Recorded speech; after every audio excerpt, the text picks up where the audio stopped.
kung napatulpo man po ang Team Kalingap, ano ho, na nag-viral, baka sa susunod ho, magba-viral naman ho yung gagawing aksyon ng Team Kalingap para dito sa mga antay. Ang alam ko sila pupunta doon kina Kapishot. Baka bukas. Di tumitigil Ang tagal na niyang ganyan Okay lang sana kung nung time na nagkaroon sila ng tampuhan or away ni Kuya Bal, okay lang sana kung bumanat siya ng mga 1, 2, 3 live. Kaso hanggang ngayon di pa rin tumitigil.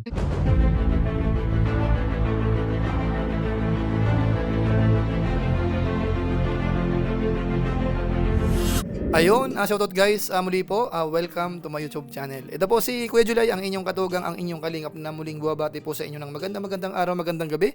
Saang paligman po tayo ng mundo naroroon at sa araw na ito, panibagong vlog po tayo. Agawan ko po ng reaction video lang po, yung mga pahayag ni Kalingap Rab, patungkol po kay Kuya Bal Santos Matubang at saka po doon sa mga anti-Kalingap. Na kung saan ho, ito ay related doon sa pagpunta po ni Kuya Bal doon po sa Tulfo in Action, mga kabayan po natin. At may magandang sinabi po si Kalingap Rab po dyan, pinahanga rin po ni Kuya Bal Santos Matubang ang kanyang anak. Pag-usapan po natin yan maya-maya ng konti. Pero bago po yun, siyempre paalala muna si Kuya Julay, baka sakaling meron pa po ditong hindi nakasubscribe sa ating YouTube channel, wag natin kalimutan, Julay Paunil. Tapos pakipindot lang po yung notification bell button para lagi po tayong updated sa aking mga video upload. Tapos yung ating Facebook page po, Julay Paunil 2.0, pwede po nating i-follow at saka po pwede pong i-like. So maraming salamat po at wag po natin kakalimutan sina Kuya Bal Santos Matubang, Kalingap Rab, at saka po yung ating mga kasakasamahan ho, suportahan po natin ang kanilang YouTube channel. So maraming salamat po sa inyong lahat. Ngayon tuloy na po tayo, pag-usapan na po natin itong ilan sa mga pahayag po ni Kalingap Rab. At ito po ay tumutukoy doon nga po sa pagpunta ni Kuya Bal Santos Matubang doon sa programa ho ni Rapi Tulfo. Na kung saan naman po, napanood po natin kahapon, kanya-kanyang reaksyon. May mga natuwa, may mga hindi natuwa. So depende ho kung sino po ang sinusuportahan ho natin. Pero para sa akin ho, sa naobserbahan natin, mukhang okay naman ho, Hindi ho natin masasabi na nasayang yung pagpunta po ni Kuya Bal Santos Matubang doon sa kanyang pagliliwanag ho, doon sa naging interview ho ng programa po ni Rapi Tulfo. Ano po?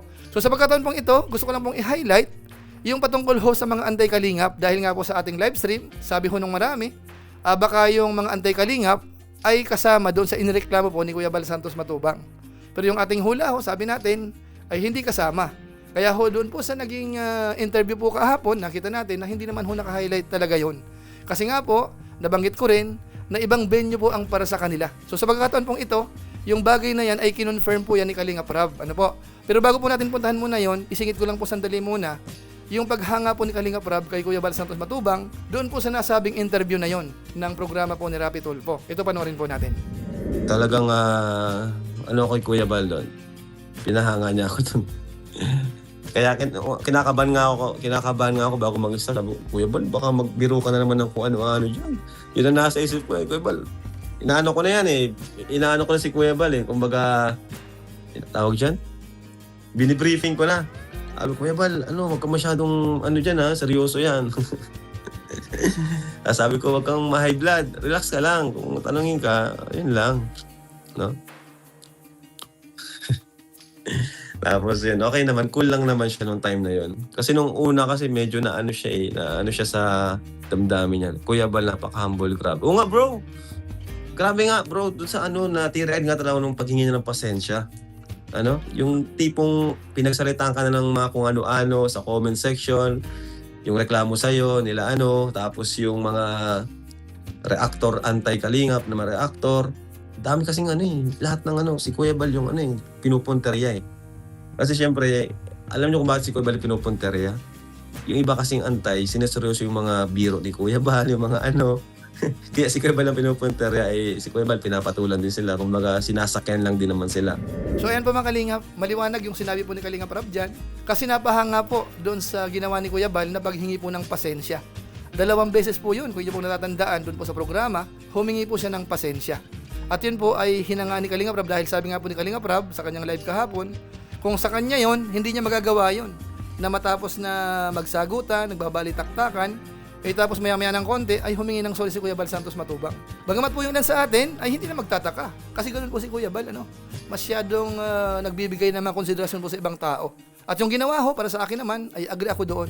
Conforme ako doon na hindi ho masama na humingi ng pasensya sa mga nakakadiskusyon, mga kabayan po natin. Ano po? So ngayon pupuntahan po natin, dahil dyan sa paliwanag ni Rab na yan, naidugtong niya po yung patungkol po sa mga anti-kalingap, na kung saan ho hanggang ngayon, hindi ho tumitigil. At marami ho yung mga pinagagawa po nila nakasiraan sa Kalingap. At ang mabigat po dito, kapag ka ho merong umaalis po sa Team Kalingap, sinasalo po nila. Minsan ho, sila na ba ang nagiging tagapagtanggol? Kamukha halimbawa sa nangyayari sa ngayon, alam naman po natin, hindi ho yun maililihim na isa po sa mga pinupuntahan na po ng beneficiary na umalis na po sa Team Kalingap. Pero magaganon pa man po, ito may sinabi si Kalingap Rab po dito na talagang gagawa ng aksyon ang Team Kalingap. Panoorin po natin. Pero yun nga, may time na tayo dyan. May time na tayo para sa mga antay. At magkikita-kita na tayo. Abangan nyo yan, magkikita-kita na tayo. No? Tapos na yung time para, ayun, ubos na yung oras or yung mga yung tawag dyan. Para kumbaga, ito na yung oras para kumilos tayo. Para sa kanila kasi hindi sila tumitigil eh. Kung di tayo kikilos, kailan sila titigil? So, yun. Lang naman. Kakausapin lang naman natin. Hanapin natin at kakausapin. Ganun lang kasimple. So, yun. Napag-usapan na rin namin yan ni Papa. Ang alam ko sila, Papa, pupunta dun eh. Kina Kapishot. Baka bukas. Di tumitigil eh. Ang tagal na niyang ganyan eh. Diba? Okay lang sana kung nung time na nagkaroon sila ng tampuhan or away ni Kuya Bal, okay lang sana kung bumanat siya ng mga 1, 2, 3 live hanggang doon. Sinabi niya yung mga saloobin niya. Kaso hanggang ngayon di pa rin tumitigil. So dapat talaga yan, anuhin na natin yan. Gumawa tayo ng action. So yan, paglalaan na natin ng time yan. Dati, hinahayaan lang natin sila. Pero ngayon, kailangan na natin silang makakausap personal. Po? So, magkita-kita tayo dyan. No? Iisa-isahin natin sila. Pupuntahan natin yan. It's about time talaga. Kasi, hindi po, kung di talaga yung titigil. Kailangan naman natin makakausap sa personal.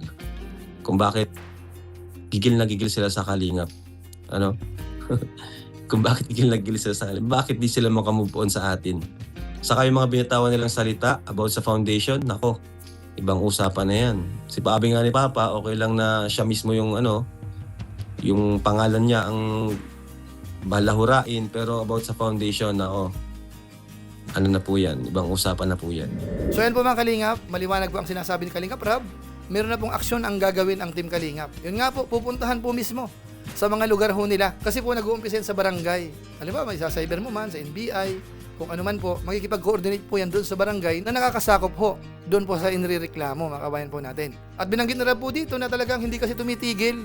Kumbaga sobra-sobra naman ho yung gagawa sa Team Kalingap.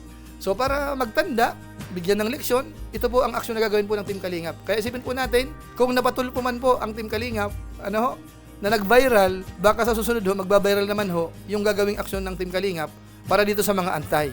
So yan po ang kaabang-abang, hindi pa na po natin alam kung ilan sila, sino-sino, kailan, abangan po natin yan.